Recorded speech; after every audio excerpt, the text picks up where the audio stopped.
আমার কাছে জুলাইটাকে মনে হয়েছে এটা প্রথমত কোনো সরকার পরিবর্তনের আন্দোলন ছিল না। অর্থাৎ একটা সরকারের বদলে কেবল আরেকটি সরকার আসবে, এর বাইরে আর যা যেভাবে চলছে সেভাবেই চলবে, এই স্বপ্ন নিয়ে অন্তত আমি রাস্তায় নামি নাই জুলাইতে। আমার যেটা স্বপ্ন ছিল, আমার মনে হয় আমার মতো আরো লক্ষ লক্ষ তরুণের একই স্বপ্ন ছিল, যে বাংলাদেশে একটা প্রকৃত অর্থে জনগণের ক্ষমতায়ন ঘটবে এবং একটা সহি নির্বাচনের মাধ্যমে আমরা মোটা দাগে, যেটা 90 উত্তর একটা মোটা দাগের গণতন্ত্র আমরা প্রতিষ্ঠা করতে পেরেছিলাম, জনগণের একটা সরকার আমরা কায়েম করতে পারবো। একই সঙ্গে আমাদের স্বপ্ন ছিল যে যেই যেই অন্যায়গুলো আমরা 15 বছর হতে দেখেছি, সেটা মানবাধিকার লঙ্ঘন হতে পারে, সেটা অর্থনৈতিক ভয়াবহ রকম যেই দুর্নীতি দুঃশাসন হয়েছে সেটা হতে পারে, সেটা গোষ্ঠীতন্ত্র হতে পারে, সেটা নিজস্ব মানুষের হাতে রাষ্ট্রের সকল ক্ষমতাকে পুঞ্জীভূত করা হতে পারে, প্রতিষ্ঠানগুলোকে ভেঙে ফেলে দিয়ে একেবারে সবকিছুকে এক ব্যক্তির হাতে নিয়ে আসবার যে প্রবণতা সেটা হতে পারে। এই সকল কিছু থেকে আসলে বাংলাদেশের মানুষ মুক্তি চেয়েছিল। এবং এই সকল কিছুকে যদি আপনি এক ফ্রেমে আনেন এবং আপনি যদি রাজনৈতিক দলগুলোর সঙ্গে আলাপে বসেন, প্রাথমিকভাবে এই যে চাওয়াগুলো, বেসিক যে চাওয়াগুলো, এই ব্যাপারে কিন্তু কোনো দল বলতে পারবে না যে এটা আমার রাজনৈতিক দলের আদর্শ না। কোন দল কি বলতে পারবে আমরা ভোট চাই না? কোন দল কি বলতে পারবে যে আমরা মানুষের অধিকারে বিশ্বাস করি না? কোন দল কি বলতে পারবে আমরা একটা বৈষম্যহীন সমাজ নির্মাণ করতে চাই না, কিংবা আমরা দুর্নীতিকে আহ মানে আমরা দুর্নীতিকে গ্রহণ করি? কোন দল তো আসলে এটা বলতে পারবে না। তো আপনি যদি মোটা দাগে জুলাইকে বড় অর্থে দেখেন, বড় ক্যানভাসে আমরা দেখি, তাহলে আমরা দেখবো যে এখন আপনি যদি এটাকে আদর্শের লড়াইটা বলেন, আমি বলবো সেটা একেবারেই ভুল। কারণ দলগুলোর কোনোটার আদর্শের সাথে জুলাইয়ের মূল স্পিরিটের কিন্তু কোনো দ্বন্দ্ব নাই। তাহলে সমস্যাটা হচ্ছে কোথায়?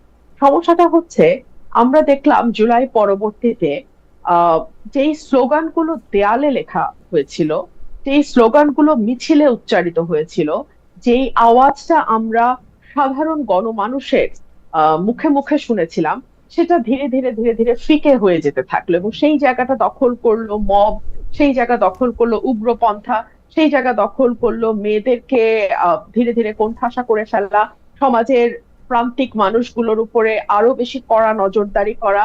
আমরা দেখলাম যে সেই জায়গাগুলো, সেই জায়গাগুলোর স্বপ্ন নিয়ে একজন হেজাব পরা মেয়ের সঙ্গে একজন মানে টপ মানে প্যান্ট এন্ড টি শার্ট পরা মেয়ে পথে নেমেছিল, সেই জায়গাটা আস্তে আস্তে ফিকে হয়ে যেতে যেতে একেবারে নাই হয়ে গেল। তো জুলাইয়ের প্রথম কয়েক মাসের মধ্যে আমরা বুঝে গেলাম, মানে অগস্টের 5 আগস্টের পরে কয়েক মাসের মধ্যে আমরা বুঝে গেলাম যে এই রাজনৈতিক মাঠে নারীদের অবস্থান ভীষণ রকম নাজুক। এই রাজনৈতিক মাঠে একটা মানে বিশেষ গোষ্ঠীর মতের বাইরে যারা ধর্ম এবং রাজনীতিকে ধারণ করে, তাদের জায়গাটা খুব সীমিত। আমরা বুঝে গেলাম এখানে বিভিন্নভাবে সংখ্যালঘু মানুষের জায়গাটা খুব সীমিত। তো আমার মনে হয় না এটার সাথে আদর্শের কোন রকম কোন সংযুক্ততা আছে। জি খালেদ ভাই। বেঁচে পারে না। আমি চট করে শুধু প্রশ্নটা পড়ি, আপনি যেগুলিকে মব বলতেছেন, যেগুলিকে উগ্রপন্থা বলতেছেন, বা সংখ্যা গুরুদের তুষ্টিমূলক রাজনীতি বা অবস্থানের কথা বলতেছেন, বাংলাদেশের বেশিরভাগ মানুষ যদি সেটা চায়, আপনি সেইটা মানে কেন উপর থেকে ঠেকাবেন? মানে আপনার যে দেখার দৃষ্টিভঙ্গি, তার থেকে যদি বাংলাদেশের বেশিরভাগ মানুষের দেখার দৃষ্টিভঙ্গি আলাদা হয়, তাহলে আপনি কেন সেটা মানবেন না? আপনি তো গণতন্ত্রের পক্ষের লোক, আপনি তো চান যে বেশি মানুষের কথাই মানা হোক। একদম তাই। হুম, আমি আপনার সাথে শতভাগ একমত। হুম, হুম, কিন্তু মজাটা হচ্ছে যে যারা, আমি যাদের কথা এতক্ষণ বলছিলাম, হুম, উগ্রপন্থা বা হুম, নারীর প্রতি যারা এক ধরনের বিশেষ মনোভাব পোষণ করে, তারা কিন্তু সংখ্যায় খুব বেশি না। তাদের হইচইটা হয়তো অনেক বেশি, সামাজিক যোগাযোগ মাধ্যমে তাদের প্রেজেন্সটা হয়তো অনেক বেশি, কিন্তু আমি যেটাকে সেইন পলিটিক্স বলি, আমি যেটাকে সুস্থ ধারার রাজনীতি বলি, সেটার সমর্থনকারী মানুষের সংখ্যা বেশি। যদি এটা না হতো, তাহলে কিন্তু আহ হয়তো নির্বাচনের ফলাফলটা অন্যরকম কিছু হতে পারতো। এবং নির্বাচনের আগে আগে কিন্তু সেই ধরনের একটা ভাইবও বাংলাদেশের মাটিতে দেওয়ার চেষ্টা হয়েছে, এমনকি যে এমনকি এবারের এমনকি হইতে নির্বাচনটা। বেঁচে না, এমনকি হইতে পারে না যে তারা বেশি ভোট বিএনপিকে দিছে, কিন্তু তারা বিএনপিকেও সেরকমই দেখতে চায়। মানে বিএনপিকেও একটা এটা সময় মানে যে বিএনপি I কেও know তারা what you একটা mean. জি I know what you mean. I know জি what you mean. জি বিএনপি কে এখানে তার রাজনীতিটাকে ঠিক করতে হবে। বিএনপি কি করতে চায়? ওকে বিএনপি কি সেন্টার রাইটে যাবে? বিএনপি কি ফার রাইটের দিকে হাঁটা ধরবে? নাকি বিএনপি একেবারে সেন্ট্রিস্ট, যেটা দেশনেত্রী বেগম হুম খালেদা হুম জিয়া এবং শহীদ প্রেসিডেন্ট জিয়া রহমানের যেই দল, হুম সেইভাবে বিএনপি তার দলটাকে পরিচালনা করবে। সমস্যা হচ্ছে যে একটা দলের ভেতরে, এবং বিশেষ করে বড় দলগুলোর ভেতরে হুম অনেক রকম মতের মানুষ থাকে। হুম আমি বিশেষ করে বিএনপির ক্ষেত্রে এটা আরো বেশি করে বলবো, বিকজ বিএনপি এবং জামাতের যে এই মৈত্রী, সেটা কিন্তু দীর্ঘ 25-30 বছরের মৈত্রী। হুম সেই মানে 91 সাল থেকে শুরু হওয়া মৈত্রী, তাই হুম না? হুম হুম মানে 36 বছর, my god, that's a long journey Khaled হুম ভাই, হুম ভেরি লং জার্নি। হুম সো এখানে আমি অনেক সময় যখন আমি দলের ভেতরে কাজ করেছি, যখন আমি মিডিয়াতে অ্যাপিয়ার করেছি দলের পক্ষে, তখন আমি কারো কারো আমার ব্যাপারে মন্তব্যে বা আমার ক্রিটিক করতে গিয়ে আমি দেখতাম যে তারা যেভাবে ক্রিটিক গুলো করছে, হুম হুম 5ই আগস্টের পর দেখলাম যে তারা হচ্ছে ম্যাক্সিমাম জামাতের সাপোর্টার। সো এই যে গুপ্ত বিষয়টা, এটা তো কেবলমাত্র যে আওয়ামী লীগের মধ্যে ঢুকে গেছে বা আওয়ামী লীগের মধ্যে ঢুকেছিল তার তো না, এটা বিএনপির মধ্যে আছে, হয়তো অন্যান্য পলিটিক্যাল বড় পার্টি তো আর তেমন নাই। So, না আমি এই বেশি আর পারা কি। না, আমি আপনার কাছে আবার আসবো। আমি একটু অ্যাডভোকেট হাসনাত কাইয়ুমকে শুনতে চাই একই বিষয়ে। শুধু আমি এখানে বলে রাখি যে আপনি বিএনপি কে তার রাজনীতিটা ঠিক করতে বলতেছেন, তার মধ্যে সেন্ট্রিস্টের জায়গায় সে আসলে আসে কিনা সেটা আপনি দেখতে বলতেছেন। আপনি বলতেছেন যে বিএনপির সাথে জামায়াতের যে একটা সম্পর্ক ছিল দীর্ঘদিন ধরে, তার কারণেও বেশ কিছু আপনি গুপ্ত শব্দটা ব্যবহার করেছেন। কিন্তু আমি 2 পয়সাটা একটু দিয়ে রাখি কাইয়ুম ভাই শুরু করার আগে। আমি দেখছি যতক্ষণ পর্যন্ত বিএনপি স্বাধীনতার কথা, বাংলাদেশের 71 সালের কথা, তাদের দলের প্রতিষ্ঠাতা জিয়াউর রহমানের মুক্তিযুদ্ধ অবদানের কথা যত বেশিবার বলে, বা বাংলাদেশের স্বাধীনতার যে বিভিন্ন সিম্বল প্রতীক এগুলি আছে না, এগুলির কথা বললে তারা বেশি নিন্দা ঝড়ের মধ্যে পড়ে। কিন্তু তারা তো আবার কিছুটা জামায়াতে ইসলামের পক্ষে, বা যারা বাংলাদেশে বেশি ধর্মাশ্রয়ী দলগুলির পক্ষে যারা কথা বলে, তারা অনেক তালি বা বাহবা পায়। তো সেই ক্ষেত্রে মানে আমি জানি না বিএনপি তার রাজনীতিটা আসলে কিভাবে ঠিক করবে, বা বিএনপি রাজনীতিটা আসলে কি হবে। খালেদ ভাই, হ্যাঁ খালেদ ভাই, এখানে এখানে এখানে দেখেন, রাজনীতির দুটো ধারা আমি মোটা দাগে বুঝি। হুম একটা হচ্ছে আইডেন্টিটি পলিটিক্স, আরেকটা হচ্ছে ওয়েলফেয়ার পলিটিক্স।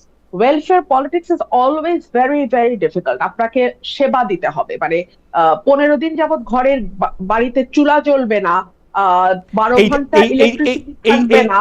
এইটা নিয়ে আমরা আসি বেরসা ফারানা, যে মানে হ্যাঁ, আমি জাস্ট ওই জি জায়গাটাতে বলছি। জি এবং বাজারে গেলে 400 টাকার কাঁচামরিচ খাবেন, এটা এটা যদি হয় রাজনীতি, তখন আপনাকে অটোমেটিক্যালি ঝুঁকতে হবে ধর্মের দিকে কিংবা জাতীয়তাবাদের দিকে, ওকে কারণ ওটা আপনি সার্ভিস না দিও ও মানুষকে, আচ্ছা কানেক্ট করবেন দ্রুত। আচ্ছা আচ্ছা ঠিক আছে, মানে সার্ভিস না দিয়ে আপনি যদি কানেক্ট করতে হয় তাহলে আপনাকে কিছু ইজি, কিছু ইজি, কিছু কিছু কথা ইজি, এবং কিছু মানে আনন্দের জায়গা দিতে হবে, যে এটা নিয়ে মানুষ আনন্দ করতে থাকবে, একদম খুশি পপুলিস্ট থাকবে। পপুলিস্ট পলিটিক্স যেটা। জি কারণ ভাই আপনার জন্য আর প্রশ্ন নাই, আপনি এটা বললেন। ওইটা শুধু একজন দর্শক আপনাকে একদম উদ্দেশ্য করে একটা কথা বলছেন, এটা শুধু পড়ি। জালাল আহমেদ উনি বলছেন, জনাব অ্যাডভোকেট হাসনাত ভাই, রাষ্ট্র সংস্কার আন্দোলন চলতেছে কয়েক বছর ধরে, উনি 2 বছরের কথা বলতেছেন। সাধারণ মানুষ জানতে চায় আপনাদের সংস্কারের সবচেয়ে বড় 3টা দৃশ্যমান ফলাফল কি, যেটা গ্রামের মানুষ বুঝবে। এটা আপনি পরেও বলতে পারেন, আমরা জুলাইয়ের বিভক্তিটা নিয়ে যদি আগে আপনার শুনি। ধন্যবাদ খালেদ এবং রুমিনকেও এবং যারা শুনছেন। আমি রুমিনের কোনো কথারই আসলে বিরোধিতা করছি না। আমি ওর কথার সাথে একটা জায়গা যোগ করতে চাচ্ছি। ওর যা অবজারভেশন, এগুলি নিয়ে আমার কোনো ভিন্নমত নাই। আমি মোটা দাগে তার সাথে প্রায় সবকিছুতে একমত।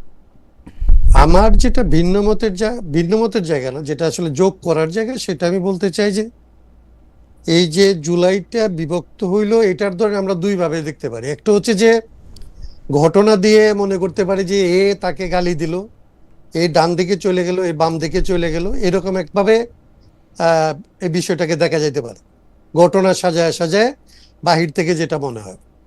আর একটা হচ্ছে যে বাংলাদেশের রাজনীতিতে রুমিন প্রথম থেকে যেটা বলছিল, যে বাংলাদেশের রাজনীতিতে রুমিন থেকে আমি, কিংবা আমি থেকে ধরেন একটা অনেক বেশি ধরেন ডানের দিকের একটা মানুষ, সবাই মিলে একটা জায়গায় এবার বাংলাদেশে আমরা একমত হয়েছিলাম। সেটা হচ্ছে যে কেবলমাত্র হাসিনার বিদায় না, হাসিনা হয়ে ওঠে যে শাসনতন্ত্রের উপরে দাঁড়ায়া যে ব্যবস্থাটা আসলে হাসিনাকে ফেসিবাদে পরিণত করে, ক্ষমতার বাইরে থাকলে যে হাসিনাকে আপা বলা যায়, এবং তারপরে হাসিনা ক্ষমতায় যাওয়ার পরে যে আসলে দানব হয়ে ওঠে, এইটুকু যে জায়গা, এই জায়গাটার আসলে একটা পরিবর্তন লাগবে। এটা নিয়ে আমাদের মধ্যে একটা ঐকমত্য তৈরি হয়েছিল। রাস্তার লোক থেকে আপনি যেটা মানে আমার যে প্রশ্ন করছে, সে মনে করছে যে রাস্তার লোক কিংবা গ্রামের লোক বোধহয় সংস্কারটা বোঝে না। বিষয়টা এরকম না। আসলে আমরা সবাই একটা বুঝছিলাম যে এই ব্যবস্থাটার পরিবর্তন লাগবে। এই মহিলাকে বিদায় করতে হবে এই জন্যে যে উনি এখন এই ব্যবস্থাটাকে আসলে পাহারা দিচ্ছেন। ওনাকে বিদায় করতে হবে, এই ব্যবস্থাটা বিদায় করতে হবে। এটা হচ্ছে এক। তাইলে যারা আসলে এই ব্যবস্থাটার পক্ষের মানুষ, এটা তো কেবলমাত্র একজন হাসিনা কিংবা দুইটা আসলে হাসিনার বিশ্বস্ত এরকম দলের লোক কিংবা দলের বাইরে থেকে ব্যুরোক্রেটিক কিংবা আসলে সিভিল মিলিটারি যে জায়গায় আছে, যারা যারা আসলে বাগবাটোরা খাচ্ছিল, তারা কয়েকজনের একটা সিন্ডিকেট, আমরা বলছি অনেক সময়। তো এটা শুধুমাত্র একটা সিন্ডিকেটের উপরে দাঁড়ায় ছিল না। এই সিন্ডিকেট দ্বারা উপকৃত হইতো কিংবা এই সিন্ডিকেট দ্বারা উপকৃত হয় এরকম দেশে এবং বিদেশে আসলে তার একটা এক ধরনের একটা আসলে যোগাযোগ সূত্র থাকে। এবং তারা, আমি একটা শেষ করে ফেলি, 30 সেকেন্ড লাগবে। এইটার আসলে যারা লাভবান হইতে চায় এটা থেকে, তারা জানে যে বাংলাদেশটাকে এখান থেকে ফিরাইতে হলে কিংবা বাংলাদেশটাকে আগের জায়গায় রাখতে হলে কিংবা এরকম একটা জায়গায় রাখতে হলে বাংলাদেশকে আসলে বিভক্ত করা লাগবে। এটা হচ্ছে প্রথম শর্ত। ওকে, জি না কারণ আমি আপনার ফ্লোটাতে ইয়া করে না। জি, আপনি শেষ করে দেন তাহলে, আপনি শেষ যে করেন। আমি শুধু তাইলে আমি এটা বলতেছিলাম যে দেখেন এই জায়গাটার বিভাজনটা শুরু হইলো কিভাবে। এই জায়গাটার বিভাজনটা শুরু হলো যে একেবারেই যেইগুলিতে কোনো ধরনের বিভক্তি নাই সেই রকম জায়গা দিয়ে শুরু হলো। বাংলাদেশে মুক্তিযুদ্ধ, স্বাধীনতা কিংবা আসলে যে নারীরা রাস্তায় নামবে, জিন্সের পাশে হিজাব, এইটা নিয়ে একদম ধরেন এটা সেটেল। এইটা সেটেল করেই তো আমরা আসলে হাসিনাকে তাড়াইলাম। তাইলে সেটেল বিষয়টাকে প্রথমে যে আসলে টার্গেট করা হলো, এটার অর্থ হচ্ছে যে যা আমরা করতে চাইলাম সেই জায়গাটায় থাকতে সেটেল বিষয়টাকে আসলে আনসেটেল করা, একটা ইমমেটেরিয়াল জিনিসকে মেটেরিয়াল করা, 71-এর মতো একটা বিষয়কে প্রশ্নের মধ্যে ফেলা। এবং 71-এর বিষয় নিয়ে তখন প্রশ্ন উঠতে পারে না, কিন্তু এটাকে যখন আপনি প্রশ্ন করেন তখন হচ্ছে 71-এর পক্ষে একটা জিনিস দাঁড়ায়। যে 71-এর কে প্রশ্ন করে 24-কে খুব আঁকড়ে ধরতে চায়, তখন 24-এর বিরুদ্ধে গিয়ে একটা পক্ষ দাঁড়ায়। এবং 71 এবং 24-কে মুখোমুখি করা যায়, এইটা তো ধরেন এমনিতে মনে হয় পাগলেও বিশ্বাস করে না, কিন্তু বাস্তবত তাদের শক্তি এত বেশি যে তারা এটা পারলো কিন্তু বাংলাদেশে। ওকে, আমি এটা বলতেছি, আমি সেই জন্য একটু সুযোগ চাইতেছিলাম আপনার কাছ থেকে যে একটা কথা বলার জন্য, যে আপনি যে ব্যবস্থার কথা বলতেছেন, যেই সিস্টেমের কথা বলতেছেন, যেইটার শেখ হাসিনা আঁকড়ায় ধরে ছিল, সেই সিস্টেমটাকে যদি আমরা ধরে দেই সংবিধান, সেই সিস্টেমটাকে যদি আমরা ধরে নেই সাংবিধানিক ব্যবস্থা বা রাষ্ট্র পরিচালনার ব্যবস্থাপনা সমূহ, আপনারা যখন এইটা নিয়ে কথা বলতে থাকলেন তখন যেন মনে হইল যে শেখ হাসিনা বই দেখা দেখা এই কাজগুলি করছেন বা করেন নাই। কিন্তু আমার রিডিং হয়ে যাচ্ছে শেখ হাসিনা বইয়ে যা আছে তার প্রত্যেকটা কাজ উল্টা করছে। শেখ হাসিনার বইয়ে বা বাংলাদেশের বইয়ে নাই কিন্তু যে আপনি গুম করতে পারবেন, খুন করতে পারবেন, সংবাদপত্রের মাধ্যম বন্ধ করতে পারবেন।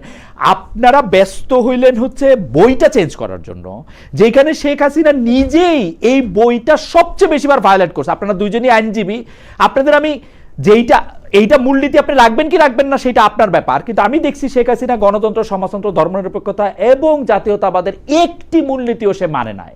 সে মানে নাই হচ্ছে মানুষের একটা কথা, মানে বইয়ে যা কিছু লেখা আছে ভালো খারাপের এর মধ্যে একটা কথাও সে মানে নাই। কিন্তু আপনাদের কাছে বই পরিবর্তনটাই যখন মুখ্য হয়ে দাঁড়ায় তখন আপনারাই সূচনা করলেন কিনা এই বিভক্তিটার। কারণ এটা আমি মানে আমারে লোকে কেমন দেখে সেটা বলার জন্য আমি একটু একজনের বলে উঠি। মুকিদুল ইসলাম উনি বলতেছেন, খালেদ ভাই নেতাদের দালালি বাদ দিয়ে একটু জনগণের দালালি করেন। বর্তমানে দেশের সাধারণ মানুষ ভালো নেই, গ্যাস বিদ্যুতের তীব্র সংকট এবং উচ্চ মূল্যস্ফীতি, সবকিছুতেই মূল্যস্ফীতি, মানুষকে এখন বিষ খেয়ে মারা যাবে। আমি চেষ্টা করি একটু নেতাদের দালালি বাদ দিতে, পারবো কিনা জানি না, যে দেখি হাসান খান ভাই কি বলেন। প্রথমত ধরেন আপনাকে ওই জায়গাটাই বলি, আমাদের সংবিধানের যে মূলনীতি বলছেন না, জি, এই মূলনীতিটার একদম শুরু হয়েছে হচ্ছে দ্বিতীয় চ্যাপ্টারটাই হচ্ছে মূলনীতি, রাইট। এবং এই মূলনীতি 8 নাম্বার থেকে শুরু হয়েছে, 8 অনুচ্ছেদ থেকে। 8-এর 2 আছে একটা, 8-এর 2-এ বলা হচ্ছে যে এইটা হচ্ছে রাষ্ট্র পরিচালনার মূলনীতি হবে, কিন্তু এইটাকে আসলে এইটা মেনে চলার জন্য আপনি সব কাউকে বাধ্য করতে পারবেন না। তার মানে হচ্ছে যে এইটা আপনার মূলনীতি নির্ভর করছে রাষ্ট্রের যারা কর্ণধার, সরকারে যারা আসবে তারা এটা মানবে কি মানবে না, এটা হচ্ছে তার ঐচ্ছিক বিষয়, ইচ্ছাধীন। রাইট, তিনি মানলে এটা মানবে, না মানলে মানবে না। তাইলে আমরা বলছি যে এই যে জায়গাটা দিয়ে আপনি তাকে মূলনীতিটা মানা না মানার বিষয়ে পরিণত করলেন, ঠিক আছে, কিন্তু আপনি যেখানে ক্ষমতা দিতেছেন তখন সেইখানে এরকম কোনো কথা বলতেছেন না যে এই ক্ষমতাটা আসলে রাষ্ট্রপতি যদি ইচ্ছা না করে তাইলে প্রধানমন্ত্রী প্রয়োগ করবে, এইটা আপনি তখন বলতেছেন না। আপনি ক্ষমতাটা যখন বিন্যাস করতেছেন, ক্ষমতা বিন্যাসের মধ্যে গণতন্ত্র বলতেছেন, মানলে মানতে পারে না মানতে পারে, কিন্তু ক্ষমতাটা দিচ্ছেন একজন ব্যক্তির কাছে, সমস্ত প্রেসিডেন্টের ক্ষমতা, প্রধানমন্ত্রীর ক্ষমতা, সংসদের ক্ষমতা, বিচার বিভাগের ক্ষমতা, বিচার বিভাগের মতো যে সমস্ত প্রতিষ্ঠান আছে যেগুলিকে আমরা সাংবিধানিক প্রতিষ্ঠান বলি, সেইগুলির ক্ষমতা, কাউকে আসলে আপনি মাফ করে দিবেন কি আসলে ফাঁসিতে ঝুলাবেন এটার ক্ষমতা, সমস্ত ক্ষমতা আপনি কেন্দ্রীভূত করতেছেন একটা পদে। আমি শেষ করে 30 সেকেন্ড শুনে নেব। এই যে এটা আছে, এই জায়গাটার মধ্যে একটা শুভঙ্করের ফাঁকি আছে। এটা সাধারণভাবে পাঠ করলে, আপনি যখন পাঠ করবেন তখন মনে হবে যে এটাতে আপনার সমস্ত অধিকার আপনার পক্ষে, আর আপনি যখন এটা প্রয়োগ করতে যাবেন তখন আপনি দেখবেন যে আপনার পথ হাতে কিচ্ছু নাই, সমস্ত মৌলিক অধিকার পর্যন্ত আরেকজনের হাতে। আপনি যেটাকে মৌলিক অধিকার মনে করেন সেটাও পুলিশের আসলে বিবেচনা সাপেক্ষে।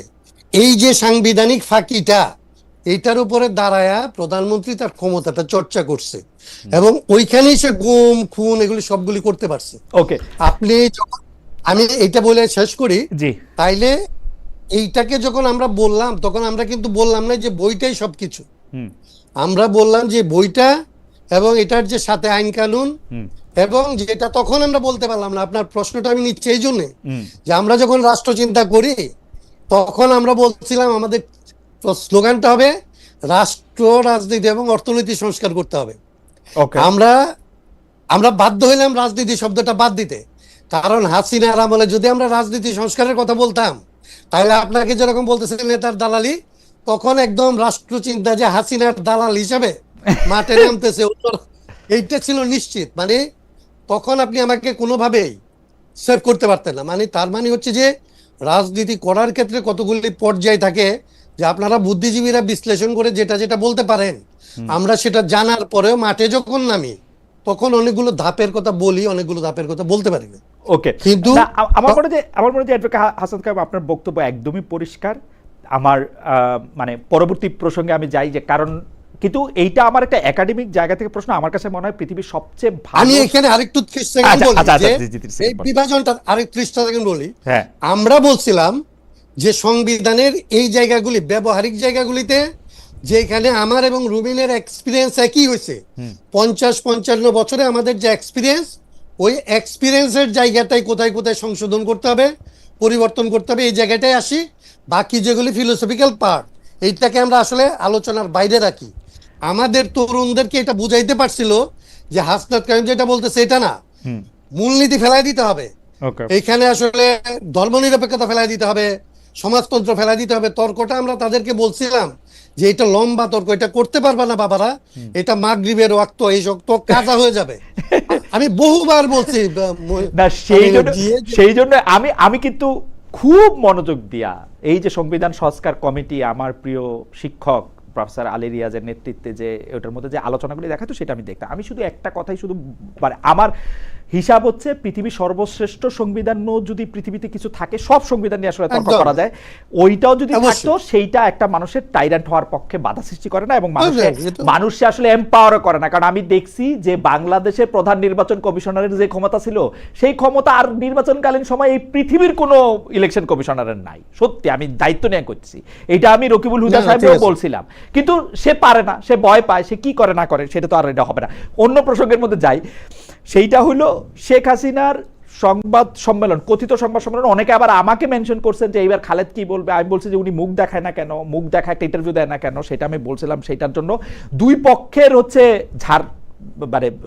দুই পক্ষের হলো ঝাড়ি আবার হুমকি এগুলি। এক পক্ষ হচ্ছে কেন আমি শেখ হাসিনার ইন্টারভিউ নিতে চাইছি সেইটা আমি বিরাট বড় অন্যায় করে ফেলছি, আরেক পক্ষ হচ্ছে কেন আমি বলছি যে শেখ হাসিনার ইন্টারভিউ তো পৃথিবী সবাই নিতে চায়, উনি মুখ দেখায় ইন্টারভিউ একটা দেয় না কেন। এখন উনি একটা কথিত কমু না, এটা তো সংবাদ সম্মেলনই না, বড় বড় এরা করছে, কিন্তু ওইটা তো উনি মুখ দেখায় নাই। কিন্তু এরপরে আবার সরকার একটা প্রতিক্রিয়া জানাইছে। আমরা প্রথমে অ্যাডভোকেট কাইয়ুম আপনার কাছে জানতে চাইবো যে শেখ হাসিনার এই সংবাদ সম্মেলন বাংলাদেশের রাজনীতিতে এর গুরুত্ব, যেই সংবাদ সম্মেলনে উনাকে আবার দেখা যায় নাই, এখন দেখা না যাওয়া সম্পর্কে আমি আর কি বলবো, তো ওইটার রাজনৈতিক গুরুত্ব এবং সরকারের প্রতিক্রিয়া, এই দুইটা নিয়ে যদি আপনি একটু বলেন, আমরা একই প্রসঙ্গে বেশা ফারানার কাছে যাবো। একটু ছোট, আমাদের অনেকগুলি বিষয় জমে গেছে কাইয়ুম ভাই, একটু ছোট ছোট। আচ্ছা, আমি একদম এক লাইনে বলি যে আমি এটা এর আগে বলছিলাম, আসলে শেখ হাসিনা যদি সংবাদ সম্মেলন করে, তাকে তো আসলে সংবাদ সম্মেলন করতে দেওয়াই উচিত, ওনাকে করতে দেওয়া উচিত। ওনার দুইটা অপশন আছে, মানে বাংলাদেশের মানুষের কাছে ওনার একটা কথা বলার আছে যে প্রথমত ক্ষমা চাই, শেষ পর্যন্ত ক্ষমা চাই এবং জীবনে মরণে ক্ষমা চাই। এর বাইরে ওনার কোনো রাজনৈতিক আলাপ শুরুই ওনার করতে পারবেন। আমি শেখ হাসিনাকে যদ্দূর বুঝি, আমি যদ্দূর জানি, ওনার পক্ষে কথা বলা আদৌ সম্ভব না। তাহলে বাকি যে কথা বলবে, শেখ হাসিনার রাজনীতির যদি কোনো অবশেষ থাকে বাংলাদেশে, সেইটা তো বাংলাদেশ থেকে উনি নির্মূল করবেন।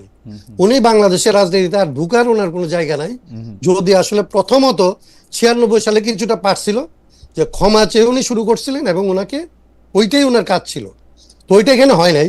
এইটা নিয়ে এত উত্তেজিত হওয়া, এটাকে রাগরাগ করা, গুড়গুড় করা, এটাকে করতে দিবে না করতে দিবে, এইগুলির আসলে কোনো, আমি এটার এরকম কোনো গুরুত্বপূর্ণ জিনিস বলে আমি মনে করি না। বরং এটার ভিতর দিয়ে শেখ হাসিনার একটা গুরুত্ব দেওয়ার চেষ্টা করা হয়েছে এবং শেখ হাসিনাকে অকারণে আমাদের ওই যে আপনার উপরে যে ক্ষিপ্ত হয়েছে যে আসলে আমার গ্যাসের আলাপ, পানির আলাপ, তেলের আলাপ, হামের আলাপ যারা আমরা করতে পারতাম, সে আলাপগুলিকে বাইপাস করার জন্য শেখ হাসিনা যেটা করছে, এইটার আসলে বেনিফিটটা বিএনপি কে দিচ্ছে, বিএনপি যেটা করছে এটার বেনিফিট আসলে আওয়ামী লীগকে দিচ্ছে। এইটার বাইরে আমি আসলে আর কোনো এটার রাজনীতি দেখি না। আপনার কাছে মানে আমি আই কান্ট এগ্রি মোর, মানে যেটা হাসনাত ভাই বললেন যে এইটাতে দুই দলই মোটামুটি বেনিফিটেড হয়েছে। আওয়ামী লীগ বেনিফিটেড হচ্ছে কারণ এখন এই ইস্যুটা নিয়ে বেশ 2 দিন ধরে উত্তাল হয়ে আছে, 2 দিন কেন, এর আগের থেকেই। আর বিএনপি বেনিফিটেড হচ্ছে কারণ আমরা এখন ভয়াবহ গ্যাস সংকট, যেটা আমি আমার প্রথম আলোচনা একটু বলার সুযোগ পেয়েছিলাম, ভয়াবহ গ্যাস সংকট। আমি গ্রামে থাকি, সপ্তাহে 3 দিন খালেদ ভাই 12 থেকে 14 ঘন্টা গ্রামে কারেন্ট থাকে না। এরপরে তো আছে জিনিসপত্রের অস্বাভাবিক দাম, এরপরে আছে নানান রকম নাগরিক সমস্যা। এগুলো কোনো কিছু নিয়ে কথা না বলে আমরা এখন আলাপ করছি শেখ হাসিনাকে। আপনি আমাকে বলেন, গত 2 বছরে শেখ হাসিনার অসংখ্য অসংখ্য অডিও ফোন আলাপ ইয়ে হয়ে গেছে না, লিক হয়েছে না, বা ইচ্ছাকৃতভাবে লিক করা হয়েছে না? সেটার সাথে এই কনফারেন্সের ডিফারেন্সটা কোথায়? আমি কিন্তু কোনো ডিফারেন্স নাই, কোনো ডিফারেন্স নাই। উনি আসবেন, মানে আমি কোনো ডিফারেন্স দেখি নাই, আসলে একই কথা, না কোনো ডিফারেন্স নাই, রাইট, কোনো ডিফারেন্স। আচ্ছা, ক্ষমার কথাটা আমি একটু হাসনাত ভাইয়ের সাথে যোগ করি।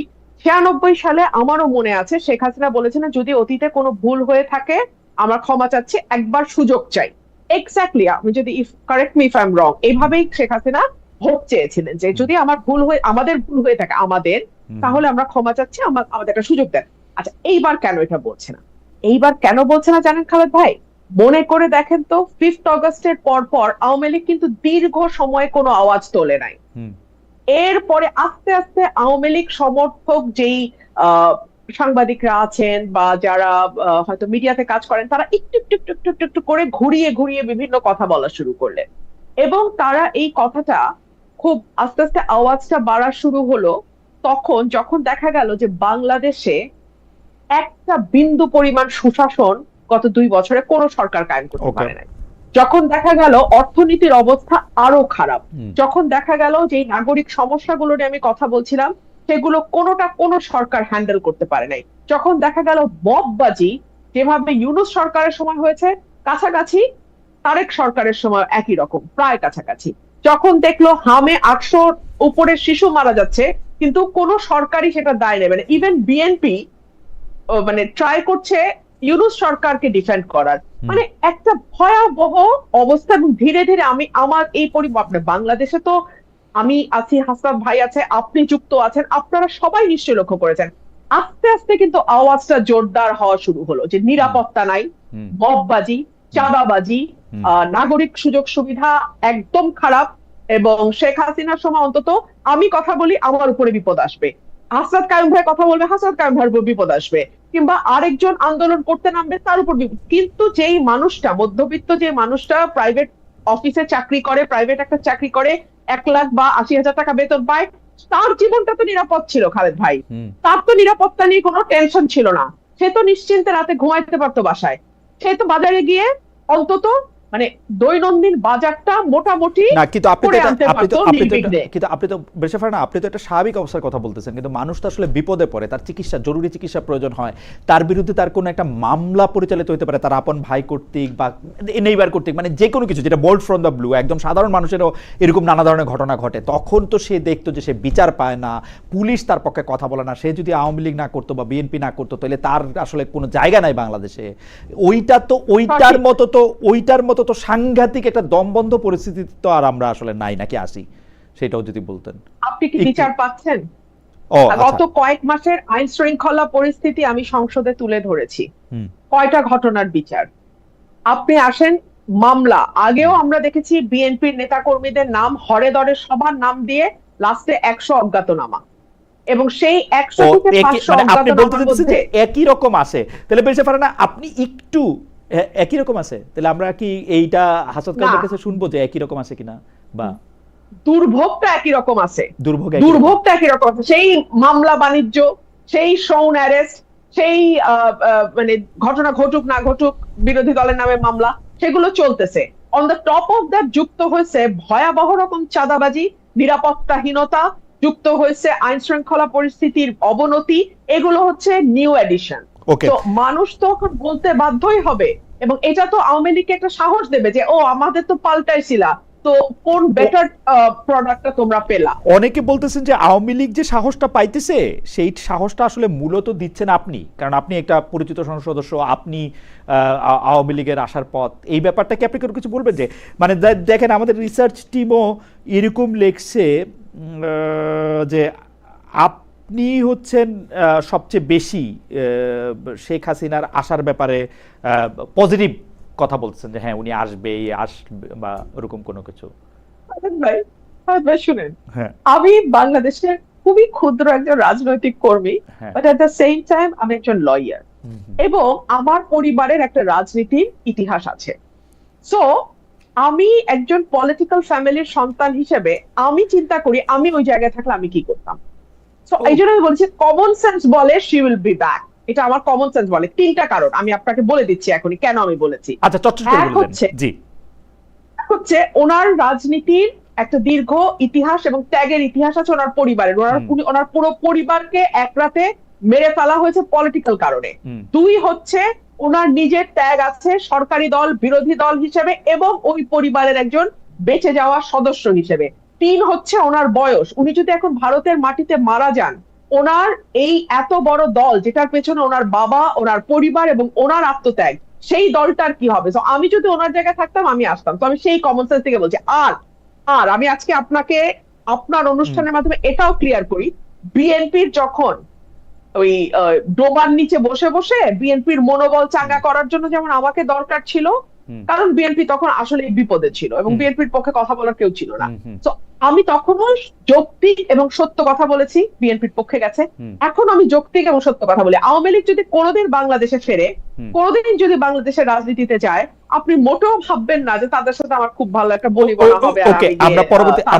আমরা পরবর্তী প্রসঙ্গে যাই। আমি একটু হাসান কামাল ভাইয়ের কাছে শুনতে চাই। হাসান কামাল ভাই, ঠিক আছে, আমরা যদি ব্যারিস্টার ফারহানার সাথে একমত হই এই প্রসঙ্গে, আর কি একমত হই, এখন আওয়ামী লীগের যে এই কথা বললে আবার সালাউদ্দিন সাহেব আমাকে কারেক্ট করে দিবেন যে নিষিদ্ধ ঘোষিত বলেন, আবার এনসিপি এসে বলবে যে আচ্ছা ঠিক আছে বললাম নিষিদ্ধ ঘোষিত আওয়ামী লীগের সভানেত্রী শেখ হাসিনা যে বললেন যে তিনি আসতে চান, মানে বা আসবেন, তিনি ডেট দিতেছেন কেন? মানে তিনি আসলে, মানে আসলে কি হবে, মানে আসতেছেন না কেন, বা আসলে ডেট দেওয়া, এগুলির কি কারণ? আর একজন দর্শক উনি অনেকবার একটু মানে আমার চোখে পড়লো, অনেকবার বলছে কিনা সেটাও তো বলা একটা মুশকিল। উনি বলছেন খালেদ মহিউদ্দিন 100% দালাল জামায়াতের। ভাই ঠিক আছে, হাসান কামাল ভাই আপনি যদি একটু বলেন যে মানে উনি ডেটটা কেন দিতেছেন। আচ্ছা, আমি ওই প্রশ্নটা যাওয়ার আগে আমি রুমিনের সাথে একটু ভিন্নমত করি। আমি মনে করি যে আসলে বাংলাদেশের যে বর্তমান অবস্থা কিছু কিছু ক্ষেত্রে আগের চাইতে অনেক খারাপ হয়েছে। যেমন ধরেন মাদকের যে বিস্তার, রুমিন যে সমস্ত খারাপ ভূগন্ধির কথা বলছে এটার সাথে যোগ হবে মাদকের বিস্তার, অনেক মাদক এইটা অনেক বেশি, এবং এটা পার্লামেন্টে তাদের দলের লোকজন পর্যন্ত ধরেন এগুলি নিয়ে কথাবার্তা বলতেছে। ভাই এইটা একটা ভয়াবহতার জায়গা। আরেকটা বলি, আমার কাছে বেশি লোক বলতেছে জুয়া খেলে নাকি মানুষ, কি টাকা টোকা দিয়া, হ্যাঁ। ওই যে জুয়া খেলে, ওইটা একটা অনলাইন জুয়া, একটা অনলাইন জুয়া। অসম্ভব ব্যাপার হচ্ছে। জি আরেকটা হচ্ছে মাদকের বিস্তার। জি। এটা হচ্ছে যে আমি আমার গ্রামে, রুমিন তো এলাকায় থাকে, আমিও যাই, আমার গ্রামে এরকম দেখছি যে বাপ মায়ে গরু বিক্রি করছে, সেই টাকাটা মাদকাসক্ত সন্তান নিয়ে যাওয়ার জন্য মাকে মারধর করছে। আর অনেক জায়গায় তো এখন দেখেন যে মাকে মেরে ফেলতেছে, বাপকে মেরে ফেলতেছে। এগুলি বাংলাদেশের সামাজিক কাঠামোর মধ্যে এর আগের যে ধারণাগুলি মানুষ একদমই মানে কল্পনাও করতে পারতো না, সেই সমস্ত ঘটনা প্রতিনিয়ত ঘটতেছে। এটা একটা। তো এইটা যোগ হয়েছে। কিন্তু আমি আবার এটা রুমিনের সাথে যেটা যোগ করতে চাই, যে আওয়ামী লীগের আমলে এই সমস্ত যে পথে ঘাটের যে নিরাপত্তা ছিল, কিংবা এরকম একটা স্বস্তিতে মানুষ ঘরে ফিরতে পারতো, শান্তিতে ঘরে ফিরতে পারতো, তার মধ্যে ধরেন আমাকে তুলে নিয়ে যাবে কিংবা রুমিনকে তুলে নিয়ে যাবে, এটাই ছিল। কিন্তু এটার মধ্যে একরামের মতো লোকও ছিল, যে মানুষটা আসলে খুন হয়ে যাবে অকারণে, এবং ফিরতে এই পারবে না, আশঙ্কার মধ্যে ফিরতে পারবে না, আশঙ্কার মধ্যে মানুষ থাকতো। এবং আওয়ামী লীগ করলো, এই জায়গায় এবং আওয়ামী লীগ করলো, আওয়ামী লীগ মানে করলো। আওয়ামী লীগ করাও আওয়ামী গ্যারান্টি লীগ না, guarantee ছিল না। আওয়ামী লীগ করাও এই গ্যারান্টি জায়গাটার একটা পরিবর্তন এখন পর্যন্ত আছে, যে মানুষ আসলে এই জায়গার মনে করছে না যে তাকে কেউ তুলে নিয়ে কালকে গুম করে ফেলতে পারে কিংবা এরকম করতে পারে। সো এইটা হচ্ছে একটা বড় রকমের চেঞ্জের জায়গা, আমি এটা মনে করি আওয়ামী শাসনের সাথে। আচ্ছা তাহলে আর বাকি যেটা বাকি অংশটা যেটা আপনি বললেন, জি আমি আপনি আবার যদি আমাকে একটু ধরায় দেন, আপনি যেটা বলছিলেন যে বাকি মানে অংশটা আমি ভুলে যেটা গেছি। আমি যেটা শেখ হাসিনার সংবাদ সম্মেলনে, তো রুমিন সংবাদ সম্মেলন, তার প্রতিক্রিয়া, শেখ হাসিনার ফিরে আসা সম্পর্কে তার বক্তব্য, এগুলি তো উনি বলছেনই। আমি শুধু জানতে চাইছিলাম যে উনি যদি ফিরেও আসেন, আসলে ডিসেম্বর ডেট দেওয়া বা এটা বলার, মানে আচ্ছা, এটা এইটা উনি তো কি হচ্ছে চাচ্ছেন আসলে, মানে কি চান? এটা তো হচ্ছে ওনার চাওয়ার উপরে। ধরেন এখন দুইটা দেশ, এগুলি হচ্ছে রুমিনও অ্যাডভোকেট, আমিও ধরেন তো কোনো কারণে অ্যাডভোকেট ধরেন। এখন এইটা উনি একটা দেশে যেভাবে গেছে, ধর উনি পাসপোর্ট ভিসা টিসা কিছু নিয়ে যান নাই, বা ওনাকে এখন তো কেউ ভিসা দিবে এরকম, তো উনি একজন সিভিলিয়ানের মতো আসবেন, আসতে পারবেন এরকম তো কোনো ব্যবস্থা নাই। কিংবা ওই যে বাচ্চারা ট্রোল করে যে ওনাকে কোনো একটা বর্ডার দিয়ে ঢুকায় দেওয়া হলো কোনো একটা দেশে, অঞ্চলে, এরকম তো না। যদি এরকম হয়, সেটার তো হওয়ার কোনো সুযোগ নাই। তাইলে ভারত বাংলাদেশের মধ্যে কোনো না কোনো একটা ব্যবস্থাপনা লাগবে যে উনি আসবে। তার মানে বাংলাদেশ তো চাচ্ছিল যে উনি যেন আসে। আমাদের এনসিপি বলেন কিংবা সবার চাওয়াই তো মিলে গেছে। সবার চাওয়া তো হচ্ছে যে উনি এখানে যেন আসে, জি উনার যেন ট্রায়ালটা উনি ফেস করে। হ্যাঁ। তো ট্রায়াল হয়ে গেছে, এখনো পেন্ডিং ট্রায়ালও আছে। উনি আসলে স্বাভাবিক নিয়মে আইনের পথে ওনাকে যদি বাংলাদেশ চায় এবং ভারত যদি ওনাকে আসলে দিতে সম্মত হয়, তাহলে তো উনি এসে যেভাবে লিগালি ঢুকবার কথা, উনি জেলে ঢুকবেন, ওনার ফাঁসির আদেশ হয়েছে, সেগুলির আসলে উনি আপিলের সুযোগ পাবেন কিনা সেইটাই যাবেন, ওই লিগাল ফাইটটা শুরু হবে। কিন্তু উনি যেভাবে যে আমি অমুক তারিখে আসবো, এবং এই কথাগুলি নিয়ে আলাপ হইতে থাকে, এবং এই আলাপগুলি পত্র পত্রিকা টেলিভিশন ছাপতে থাকে, এগুলি নিয়ে আমাদের মতো লোকজন তর্ক করতে থাকে, এটার কোনো অর্থ আমি বুঝি না। আমি বুঝি যে এইরকম মানে বাস্তবতা বিবর্জিত, মানে কোনো ধরনের পদ্ধতিগত আলাপ ছাড়া উনি আসতেছেন এবং উনি ডেট দিয়ে আসবেন। কেউ এখানে তাকে ক্যান্টনমেন্টে আর এই বিমানবন্দরে ঠেকাইতে যাবেন, কেউ এই আলাপটা আমি এটা বুঝতেই পারি না। আমি এই আলাপটা আসলে বোঝার তো কিছু, এই আলাপটার তো আসলে কোনো আলাপ না, এটা তো প্রলাপ। এবার আমরা পরবর্তী প্রসঙ্গে যাই। বেরসা ফারানা থেকে শুরু করি। বেরসা ফারানা, এটাও একটু কমন প্রশ্ন, যে জাতীয় নির্বাচনের পর থেকে ঢাকা বিশ্ববিদ্যালয়ে প্রায় মুখোমুখি অবস্থানে চলে যাচ্ছে ছাত্রদল ও ছাত্র শিবির।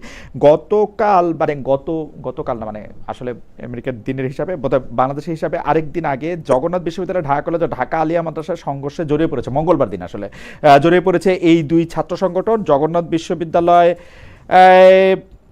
ছাত্র শক্তিও বলা যায় যে ছাত্র শিবিরের সঙ্গে ব্যাপারটা বিএনপির যে ছাত্র দল তার বিরুদ্ধেই একটা অবস্থান নিয়েছে। এইটার কারণ বা এইটা এবং শক্তি প্রয়োগটা আমরা খুব দাপটের সঙ্গেই দেখছি। এইটার কারণটা আপনারা আসলে কি দেখেন? এইটা কেমনে ছাত্ররাও মানতেছে বা ছাত্ররা মাইনা নিবে কিনা, বা ছাত্রদের জন্য এটা কি হচ্ছে? একই প্রশ্ন হাসান কায়েম ভাইয়ের জন্য। একটু সংক্ষেপে একটু বললেন বেরিসা ফারানা। মোহাম্মদ ইব্রাহিম খলিলুল্লাহর মন্তব্য একটু পড়ে শোনায়। খালেদের আত্ম অহংকার, বেয়াদবি, এসব তার পারিবারিক শিক্ষা। ওকে, ছাত্রদল ছাত্র শিবির এই কারণে এটা একটু যদি বলেন। জি, খালেদ ভাই, এটার একটাই কারণ আমি চোখে যেটা আমার মনে হয় যে দুটো দল বা যেই রাজনৈতিক দলগুলো আছে বাংলাদেশে এই মুহূর্তে, তাদের কারোরই কোনো পরিবর্তন হয় নাই। আমরা 90-এর দশকেও দেখেছি, 80-র দশকে দেখেছি, 90-এর দশকে দেখেছি, পরবর্তীতে দেখেছি, এবং একটা পর্যায়ে আমরা দেখেছি যে যেই দলটি ক্ষমতায় থাকে তারা অন্য যেই রাজনৈতিক দল, প্রধান প্রতিপক্ষ যে রাজনৈতিক দল এবং তাদের অঙ্গ সংগঠন, তাদেরকে পুরোপুরি বিশ্ববিদ্যালয় এলাকা থেকে একেবারে বিতাড়িত করে দেয়। আমরা দেখেছি হলের কাহিনী, আমরা দেখেছি অন্যান্য জায়গায় যেভাবে ভিন্ন মতকে তারা ক্যাম্পাসের মানে একেবারে দমন করবার জন্য যা যা করে। এটার থেকে আমরা এখনো বের হই নাই। আশা করেছিলাম যে 5ই অগস্টের পর মূল রাজনীতিতে মূল দলগুলোর মধ্যে যেমন পরিবর্তন আসবে, একইভাবে এই দলগুলোর অঙ্গ সংগঠনগুলোর মধ্যেও পরিবর্তন আসবে, বাট সেটা হয়নি। এখানে যেটা ইন্টারেস্টিং যে যেই ছাত্র শিবিরের মাদার অর্গানাইজেশন জামাত, যেটা পাকিস্তান আমল থেকে শুরু করে মানে ভারতে জন্ম, তারপরে পাকিস্তান আমল এবং পরবর্তীতে বাংলাদেশ, কখনো কিন্তু তারা অল্প কয়েকটা আসনের বাইরে, একটা দুটা ছিল পাকিস্তানে এবং পরে বাংলাদেশে হয়তো 3-4টা আসন তারা পেয়েছে, এবং সেটা বিএনপির সঙ্গে জোট টোট করে। তারপরে তো এরপরে যখন 77টা আসন তারা পেল, তখন তো আমি মনে করি এবং এবং এবং ভেরি ইন্টারেস্টিংলি প্রতিটা বিশ্ববিদ্যালয়ে তারা একেবারে ব্রুট মেজরিটিতে তারা মানে ছাত্র ইয়েগুলো সংগঠনগুলোতে তারা যখন আধিপত্য বিস্তার করলো, তখন কিন্তু তাদের একটা আশা তৈরি হতেই পারে যে আমরা হচ্ছি নেক্সট পাওয়ারে যাওয়া পার্টি। তো নেক্সট পাওয়ারে যাওয়া পার্টি হিসেবে তাদের আধিপত্য কায়েম করা, ক্ষমতার প্রদর্শন করা, এগুলো আসলে খুব অবাক হওয়ার মতনও কিছু না। আর বিএনপি যেটা, তারা তো এত বছর বাংলাদেশের জন্মের পর থেকে তারা দেখে আসছে যে যেই দল ক্ষমতায় থাকে ছাত্র সেই দলে ছাত্র সংগঠনের আধিপত্য থাকে সব জায়গায়। তো সেটা তারা বজায় রাখার জন্য যা যা করা দরকার মানে সেটা একই করছে। সিস্টেম, একই ফর্মুলা, আমাদের মানে মানে একদম একদম, ঢাকায় একদম। ফর্মুলা ছবির ফর্মুলার মতোই একদম ফর্মুলা, খুবই প্রেডিক্টেবল, এরকমই হওয়ার কথা, একদম খুবই। কোনো পরিবর্তন হয় নাই। আমি রুমিন, খুব দ্রুত আপনি যদি এইটা নিয়ে একটু রেসপন্ড করেন, কারণ একই প্রশ্ন বারবার আসছে। মোহাম্মদ ইমাম হোসেন উনি বলছেন, দালাল খালেদ, আমি রুমিন আপুকে প্রশ্ন করতে চাই, গত পরশুদিন জাহেদ বলল হাসিনার বক্তব্য প্রচার নিষেধ এবং সেই কথা মেনে ওরা কেউ প্রচার করলো না বা নিউজ করলো না। আচ্ছা, আপনারা কি মনে করেন বর্তমান মিডিয়া স্বাধীন? দ্বিতীয় আরেকটা প্রসঙ্গ, রাফসান ইসলাম উনি বলছেন, খালেদ ভাই রুমিন আপাকে ডাইরেক্ট প্রশ্ন করেন, শেখ হাসিনার নেতৃত্বে হাজার হাজার খুন করা হয়েছে, হাসিনার বিচার বা ফাঁসি চাচ্ছে না কেন রুমিন আপা? অন্য আলাপ দিয়ে এটাকে চাপা দেওয়ার চেষ্টা করছে কেন? আপনি যদি 1 মিনিটের মধ্যে একটু বলেন। এক হচ্ছে যে মিডিয়া প্রচার করে না, এবং খালিদ ভাই, আমি মিডিয়ার ব্যাপারে বলেছিলাম যে শেখ হাসিনার সময় মিডিয়া বলেছিল যে তারেক রহমানের কোনো বক্তব্য প্রচার করা যাবে না। হ্যাঁ, তাতে কি তারেক রহমানের কোনো ক্ষতি হয়েছে? বাংলাদেশের প্রতিটা মানুষ যারা তারেক রহমানের বক্তব্য শুনতে চায়, তারা তাদের মতো করে তারেক রহমানের বক্তব্য নিজ নিজ মোবাইলে শুনেছে, তাই না? আচ্ছা, এবং তারেক রহমান সাহেব পরবর্তীতে প্রধানমন্ত্রী হতেন। তো শেখ হাসিনার বক্তব্য যদি কেউ শুনতে চায়, আপনি বলেন এই ইন্টারনেটের যুগে আপনি কি কাউকে আটকায় রাখতে পারবেন? তো এটা খামোখা এটা যখন তারা করে, তখন যেটা হয় যে আগের সরকারের আমলেও তারা বাক স্বাধীনতায় বিশ্বাস করে না, ভিন্ন মত দমন করে, এই অ্যালিগেশন গুলো আসছে।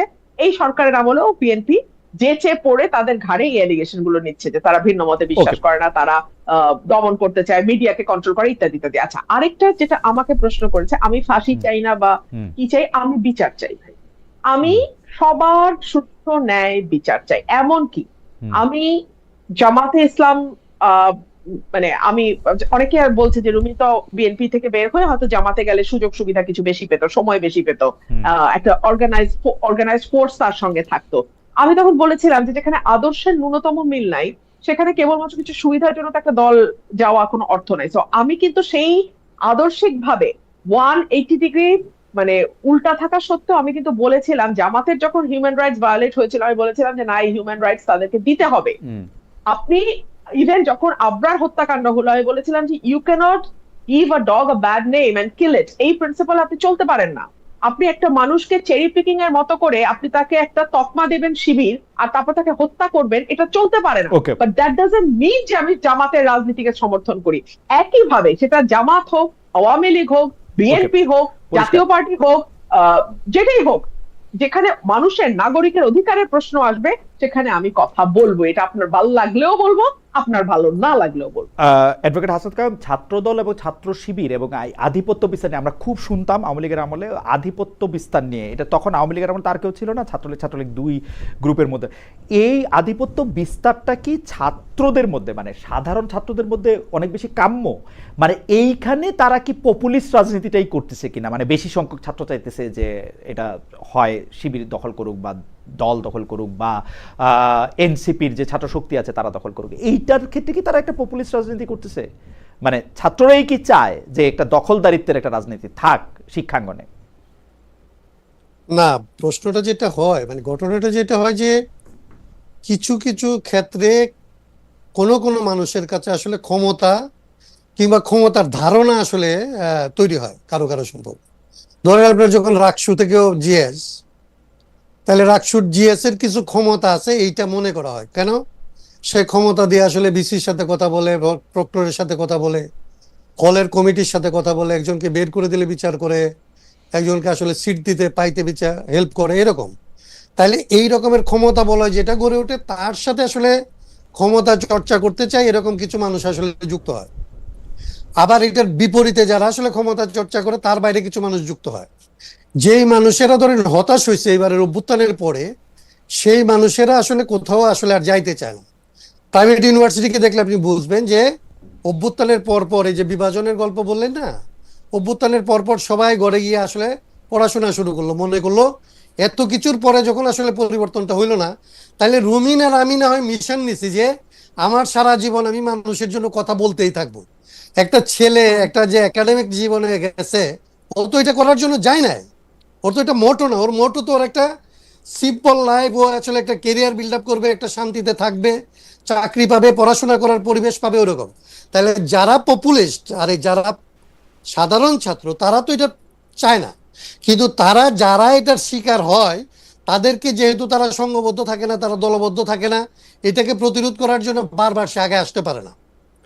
এই ঘটনাটাকে ধরেন ব্যবহার করে কি হয়েছে আপনি দেখেন। আমরা মনে করছিলাম ছাত্র সংগঠনগুলি হইলে এগুলি ছাত্রদের প্রতিনিধিত্ব করবে, সবগুলি ছাত্র সংগঠন, অনেকগুলি ছাত্র সংগঠন হইল, যে সমস্ত প্রতিষ্ঠানে ছাত্র সংগঠন আছে, আপনি ধরেন এই যে শিবির জামাতের কথা বলা হলো, শিবিরের কথা বলা হলো, এদের সম্পর্কে একটা ইমপ্রেশন ছিল যে এরা ভালো মানুষেরা করে, এরা আসলে এদের চরিত্র অন্যদের চাইতে ভালো। কেবলমাত্র কয়দিন একটু ক্ষমতা পাইছে, দেখেন আপনি ক্ষমতার সাথে আমি প্রশ্নটা কোথায় করতে চাইছিলাম, প্রশ্নটা হচ্ছে যে ঢাকা বিশ্ববিদ্যালয়, রাজশাহী বিশ্ববিদ্যালয়, জগন্নাথ বিশ্ববিদ্যালয়, জাহাঙ্গীরনগর বিশ্ববিদ্যালয়ের মতো বড় 4টি বিশ্ববিদ্যালয় সহ দেশের যেসব শিক্ষা প্রতিষ্ঠানে আসলে ছাত্রছাত্রীরা ভোট দিতে পারছে, তারা যে একটা নির্দিষ্ট মতবাদের আদর্শের, এখন বলে যে আমি শিবির না, আমি জামায়াত না, বা আমি অমুক না, কিন্তু জনাব সালাউদ্দিন আম্মারের রাজনীতিটা তো বোঝার পরও তাকেই আসলে ভোট দেওয়া হয়েছে। উনি দুইটা জিনিস আমি বলি, আমি বলি রাজশাহী বিশ্ববিদ্যালয়টা আমি একদম বলিনি, আমি দেখলাম উনি শিক্ষকদের জিজ্ঞেস করতেছেন আপনি এখন এখানে এটা কেন করতেছেন, আমাকে কেন ডাকতেছেন না, উনি এইটা করতেছেন, এবং উনি গর্বিতভাবে বেলচা হাতে যাইতেছেন। উনার সভাপতি আবার বলতেছেন যে সাংবাদিক উনার জন্য ভালো করে কথা বলবে তারেও আমি এটা করে দিব।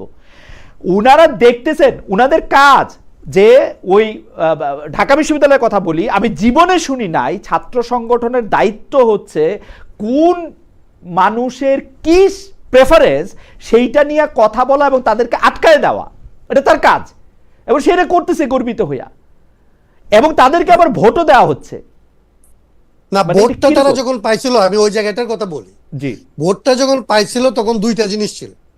ভোটটা যখন তারা নিছে তখন আসলে তাদের সম্পর্কে ইমপ্রেশনটা ছিল এরকম, যেটা বললাম যে ক্ষমতা পাওয়ার পরে যে চর্চাটা করতেছে, এই চর্চাটা তার চর্চা না, এর বিপরীত চর্চাটা তার চর্চা, এরকম একটা ইমপ্রেশন ছিল। কিন্তু পাওয়ারের পরে আসলে পাওয়ারের যে ক্যারেক্টার, সেই ক্যারেক্টারটা এমনকি জামাতের বেলায়ও বের হয়ে আসতেছে। আমি তো বলি যে আসলে যখন দেখেন এখন আওয়ামী লীগকে কোনো দর্শনকারীদের মধ্যে আওয়ামী লীগ পাবেন না, সব দর্শনকারী হয় জামাত হবে অথবা বিএনপি হবে, মানে এইটা হচ্ছে একদম কমন, মানে কখনো আপনি পাবেন না পাওয়ারের সাথে নাই সে দর্শন করতেছে এরকম রোগটা পাবেন না। কিন্তু আমি এটা বলতেছি এই কারণে আমি বলি যে ছাত্ররা যখন তাদেরকে ভোটটা দিছিল তখন তাদেরকে মনে করছিল যে ওই সমস্ত প্রচলিত পাওয়ারের বাইরে এসে তারা ছাত্রদের পক্ষে একটা অন্য রকমের বন্দোবস্ত তারা তৈরি করবে। কিন্তু রাজশাহী বিশ্ববিদ্যালয়ে আপনি দেখছেন এটা, এখন কালকেই এটা প্রতিরোধ হবে আমি এটা মনে করি না। কিন্তু এইটা আসলে আমি যেটা বলছিলাম যে ছাত্র দলের উচিত ছিল এই পথে না হাইটে তার রাজনীতিটা করা। তো ছাত্র দল তো স্বাভাবিকভাবে সে পাওয়ারে আছে, সে মনে করতেছে পাওয়ার প্র্যাকটিস করবো আমি, তুই আম্বার কেন, তো তুই বেল চালিয়ে গেলে আমি আসলে পিস্তল নিয়ে যাব, এবং সেখানে ছাত্র দলের সাথে যুব দলের নেতা চলে আপনি আপনি এই কথাটা একটু শুরু করে দেন, তারপর আমরা একই প্রশ্ন নিয়ে আসলে বেঁচে ফারানার কাছে যাই। আমি শুধু জানতে চাই, গতকাল একজনের দেখলাম যুব দলের উনি একটা কি একটা সবুজ রঙের লাঠি দিয়ে একে মারে, তারে কি করে, তারে জিজ্ঞেস করে, এবং উনার পিছনেও আমি অনেক মানুষ দেখতে পাচ্ছি, মানে অনেক ছাত্র যুবা, এরা কারা আসলে সবাইকেই ক্ষমতার ভাগ পায়। মানে কিভাবে একটা লোকের রাস্তায় দাঁড়ায়া জিআই পাইপ দিয়ে আরেকটা লোকরে মারবে সেটা সে বলে, হেলমেট টেলমেট পরে, যুব দলের কি জানি নাম, ওনার নাম ওই যে নয়ন সাহেব, পুরো নামটা ভুলে গেছি। ওই মানে এর পিছনের লোকরা কারা, মানে আপনি তো রাজনীতি করেন, মানে এরা কারা, এরা সবাই কি বিএনপির, সবাই ছাত্র দলের, সবাই যুব দলের? মানে নিশ্চয়ই এরা ছাত্র দল কখন, এটা হচ্ছে আসলে এবং এরা বেনিফিট পায় না নিশ্চয়ই বেনিফিট পায় অথবা বেনিফিটের ইমপ্রেশনে থাকে, বেনিফিট পাবে এটা আশা করে। আচ্ছা, সবাই যে বেনিফিট পায় গেছে এরকম, কিন্তু বেনিফিট যেখানে পাওয়ার পথ হচ্ছে এইটা উনার পেছনে যাওয়া এবং উনার সাথে গিয়ে একজনের মাথায় বাড়ি দেওয়া, উনার সাথে গিয়ে একটা ছেলেকে আসলে ধরে নিয়ে আসা, এইটাই যে এখানকার রাজনীতি। এই মাফিয়া তন্ত্র এবং রাজনীতিকে তো সমার্থক করে ফেলা হয়েছে।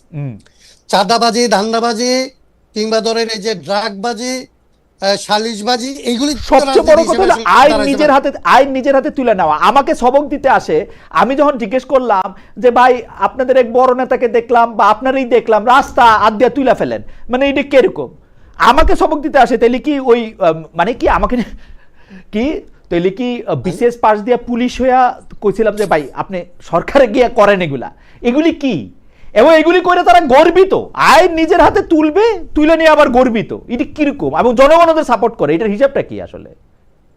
এটার একদম শুরুটা হচ্ছে একদম উপর থেকে। আমাদের রাজনীতিটাকে আমরা মাফিয়াতন্ত্র এবং রাজনীতির মধ্যে কোনো পার্থক্য রাখি নাই। আমরা যেটা বলি তার বিপরীতটা আমার নেতা করবে, এবং আমি এই নেতাকে অনুসরণ করলেই আমি জাগতিক কিছু একটা বেনিফিট, কোনো একটা বেনিফিট, অ্যাটলিস্ট আমাকে আরেকজন এসে মারবে না, এরকম একটা সামর্থ্য, কিংবা আমার মেয়েটা স্কুলে যাবে, আমার এই পরিচয় থাকলে আমার মেয়েটাকে ওইখানে গিয়ে শীষ দিবে না, এইটার জন্য হইলে অনেকে তাদেরকে অনুসরণ করে।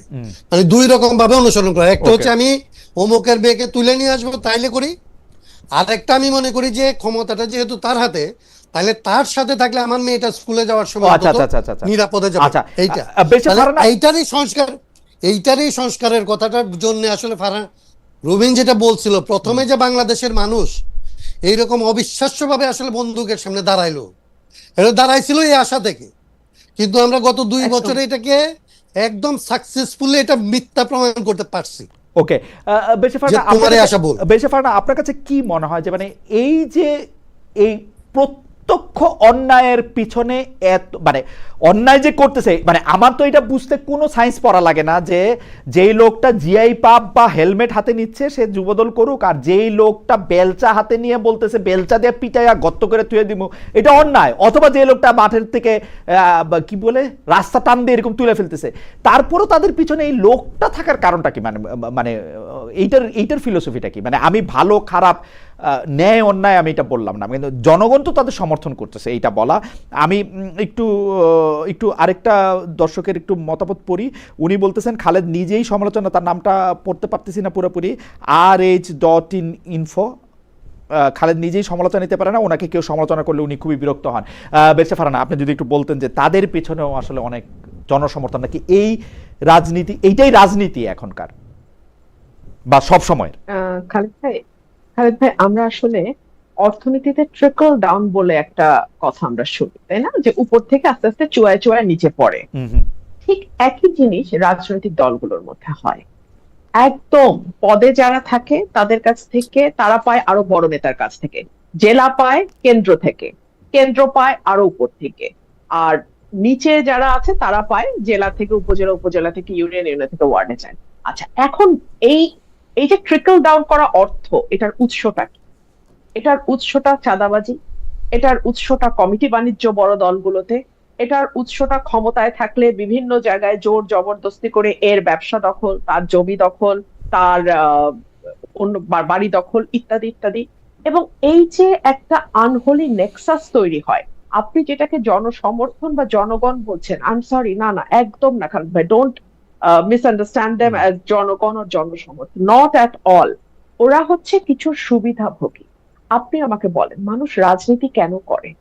এক হতে পারে তার সম্মানের আকাঙ্ক্ষা আছে, যেটা আমরা আমাদের পূর্বপুরুষদের মধ্যে দেখেছিলাম, সম্মান পাওয়ার একটা আকাঙ্ক্ষা, সে কারণে রাজনীতি করে। দুই হচ্ছে এরপরে 80-র দশক এবং 90-এর দশকের পর থেকে আমরা দেখলাম এটা টাকা বানানোর সবচেয়ে সহজ মেশিন, এবং এই টাকা বানাতে রাজনীতিতে আপনি ঢুকতে সুযোগ আপনাকে দিলে কোনো একটা কথা, বিনিয়োগ একটা করতে কথা হবে না। একটু, আপনি সুযোগ দিলে একটা কথা, Please. আপনি বলতেছেন যে এরা সবাই সুবিধাভোগী, কিন্তু আমি তো দেখি ধরেন মাজার ভাঙতে যে যাচ্ছে এইটার কি সুবিধা? আরেকটা মানে আমি যদি এখানে গ্রামের 5,000 লোককে দেখি সেটার কি সুবিধা? আমি যদি দেখি যে মাজার ডিফারেন্ট। আচ্ছা আচ্ছা, মাজার ডিফারেন্ট, আচ্ছা ঘেরাও করে বিচারক চেঞ্জ করা হচ্ছে, এইটাতে যা যেই 30,000 লোক এটাতে অংশগ্রহণ করতেছে তাদের কি সুবিধা? আমি যদি দেখি যে একটা মিডিয়া দখল করতে যাইতেছে, বা মিডিয়ার এই সাংবাদিক ভালো না, ওইটাকে বাদ দিতে হবে, ওইটাকে নিতে হবে, ওইটার সুবিধাভোগীটা কারা? বা এই যে কালকে নয়ন সাহেব বা এর আগের দিন আম্মার সাহেবকে যারা সমর্থন করতেছে তারা কি সুবিধাটা পায়? মানে আমি তো তাদের সাধারণই লোকই মনে হয় আমার তাদের। যদি একটু বলেন। খালেদ ভাই, এখানে অনেকগুলো ব্যাপার, হ্যাঁ এখানে অনেকগুলো ব্যাপার আছে। জি বলেন। খালেদ ভাই, আপনি শোনেন, ক্ষমতার সঙ্গে নয়ন বা আমি নাম না বলি, এইরকম মানুষরা একেবারে খুব স্ট্রংলি কানেক্টেড, যাকে প্রধানমন্ত্রী নাম ধরে ডাকে, রাইট। তো এইরকম একটা ছেলের পাশে যখন সে থাকবে, তার পরিবার নিরাপদ থাকবে, তার আরেক জায়গায় চাঁদাবাজি করে টাকা আনাটা সহজ হবে, তার এলাকায় হুমকি ধামকি দিয়ে একটা ক্ষমতা বলয় তৈরি করা তার জন্য সহজ হবে। সো নয়নের পেছনে বা এরকম মানুষের পেছনে, আম্মারের পেছনে তারা থাকবে। এদেরকে দিয়ে আপনি জনসমর্থন বা এটাকে জনগণ হিসেবে আল্লাহর ওয়াস্তে ধরেন না, এটা জনগণ না, জনসমর্থন না, এটা একটা গোষ্ঠী যারা এখান থেকে পার্সোনালি বেনিফিট নেবে, বেনিফিটেড হবে তারা। আমি যে কথাটা বলছিলাম যে রাজনীতিতে মানুষ কয়েকটা কারণে আসে, সম্মানের জন্য। 80 দশক 90-এর দশকের পরে আসলো টাকার জন্য, যেখানে 1 টাকা বিনিয়োগ করতে হয় না, 100 কোটি টাকা বানানো যায়। আর 3 নম্বর হচ্ছে অবৈধভাবে ক্ষমতা বা পাওয়ার এক্সারসাইজ করা, এই দখল সেই দখল, একে হুমকি তাকে হুমকি, ধর্ষণ, এই ধরনের অপরাধ করা। মানে আপনি যে কোনো ফৌজদারি অপরাধ করে পার পাবেন যদি আপনি ক্ষমতার সঙ্গে থাকেন। হাসান কামাল ভাই যেটা বলে যে একটা বিরোধী দলের কাউকে আপনি ধর্ষণের মামলায় পাবেন না। আওয়ামী লীগ যখন ক্ষমতায় ছিল, ধর্ষণ দিয়ে সার্চ করে যুবলীগ, ছাত্রলীগ, স্বেচ্ছাসেবক লীগ সব আসতো। এখন ধর্ষণ দিয়ে সার্চ করবেন, আপনি পাবেন যুব দল, ছাত্র দল, আবার পাবেন হলো জামাতের লোকজন, জামাতের এমপি, এক্সেট্রা এক্সেট্রা। ইন্টারেস্টিং কথা বলছে হাসান কামাল ভাই। হ্যাঁ, এটার সাথে ক্ষমতা একেবারে ডাইরেক্টলি, ধর্ষণ টর্ষণের মতো অপরাধ বা ফৌজদারি অপরাধের সাথে ক্ষমতার সাথে একটা ওতপ্রোত সম্পর্ক থাকে, ঠিক আছে? তো এগুলোর সাথে আপনি জনসমর্থন ইয়ে করতে পারবেন। আর মাজার ভাঙা যেটা, সেটা হচ্ছে গ্রুপ অফ পিপল, তারা আরেক গ্রুপ অফ পিপল কে বুঝাইতে সমর্থ হয় যে এইটা করলে তুমি বেহেশতে যাইতে পারবা। এটা যেটা হচ্ছে, ওটা আল্লাহ এবং রাসূলের অবমাননা হচ্ছে, ধর্মের অবমাননা হচ্ছে, কোরআনের অবমাননা, ইসলামের অবমাননা হচ্ছে। ওটা ভাঙো, ওটা ভাঙলে তোমার ইয়ে হবে। আর চ্যানেল দখলের কথা যেটা বললেন, সেটাতে লাভবান হবে হয়তো 5টা মানুষ, ভয়াবহ রকম অর্থ তারা একটা চ্যানেলের মাধ্যমে লাভ করবে, কিন্তু সেটা আবার ট্রিকল ডাউন পদ্ধতিতে ওই যে যারা হেলমেট পরে দখল করতে গেল তাদের হাতেও কিছু কিছু আসবে। তো এটা মানে মাজার দখল, মাজার ভাঙা আর চ্যানেল ভাঙা দুই জিনিস। ওকে, মাজার, বাজার, চ্যানেল, তিনটাই পিছনে 3 রকম। আমার কাছে মনে হয় যে আমার মতো দর্শকদের কাছেও ব্যাপারটা পরিষ্কার হয়েছে। হাসান কবে, আপনি কি এই প্রসঙ্গে এক লাইন বলবেন? তাহলে আমরা একটু পরবর্তী প্রসঙ্গে জানতাম যে আপনি এই কারণ স্পেসিফিক 3টা বিষয় সামনে আসছে আর কি 3 রকম ভাবে, যদিও আপনিও বলছেন যে এটার সাথে না না, আমি তো রুমিনের সাথে আমি একমত, কিন্তু যেটা হয় যে আমি এটার সাথে কেবলমাত্র আরেকটা অংশকে যুক্ত করি, যে একটা তো হচ্ছে যারা সরাসরি বেনিফিটেড হওয়ার জন্য করে কোনো না কোনো ভাবে, এমনকি আপনি যেখান থেকে দেখতেছেন বিষয়টা এরকম না। রুমিন যেটা বললো যে একজন ক্ষমতাসীনের সাথে আমার ছবি আছে, এইটারও আসলে একটা মার্কেট ভ্যালু আছে, ওইটা দিয়েও আমি আসলে অনেক জিনিস এটা একটা কিন্তু গুরুত্বপূর্ণ বিষয় হয়ে গেছে। জনগণ তো একসময় ক্ষমতাসীনরাই আদা পয়সা দিয়ে পাত্তা দেয় না। ক্ষমতাসীনের লোক এক এইটা লোকের ছবি আছে, ওইটারে এত হুজুর হুজুর বলার দরকার নেই। এইটা হচ্ছে জনগণকে যখন ধরেন মানে সত্যিকারের অর্থে যখন আসলে ধরেন তার মধ্যে একটা উল্লো চেতনা এসে ভর করে এবং সে যখন সংগঠিত হয় হুম। এককভাবে আসলে সাধারণ অবস্থার মধ্যে মানুষ সেই রকম একটা ঝুঁকিপূর্ণ কাজে যেতে চায় না। এটা করতে পারে কেবলমাত্র তখনই যখন আসলে তার মধ্যে ঐক্যটা তৈরি হয়। এবং আমি প্রথম যেটা বলছিলাম যে এইটা যাতে না হয় সেই জন্যই বিভাজনটা লাগে। শাসন করার জন্য ব্রিটিশদের এই ডায়ালগ মানে ওই ম্যাক্সিম এখনো পর্যন্ত তার চেয়ে অনেক বেশি মাল্টিপ্লাই হয়েছে। এখন ধরেন পাড়ায় পাড়ায় বিবাদ, গ্রামে গ্রামে বিবাদ, এলাকায় এলাকায় সব রকমের ধর্মে মাযহাবে কত রকমের বিভাজন তৈরি করা যাবে এটার জন্য আসলে সম্ভবত অনেক রকমের রিসার্চ এখানে হয়।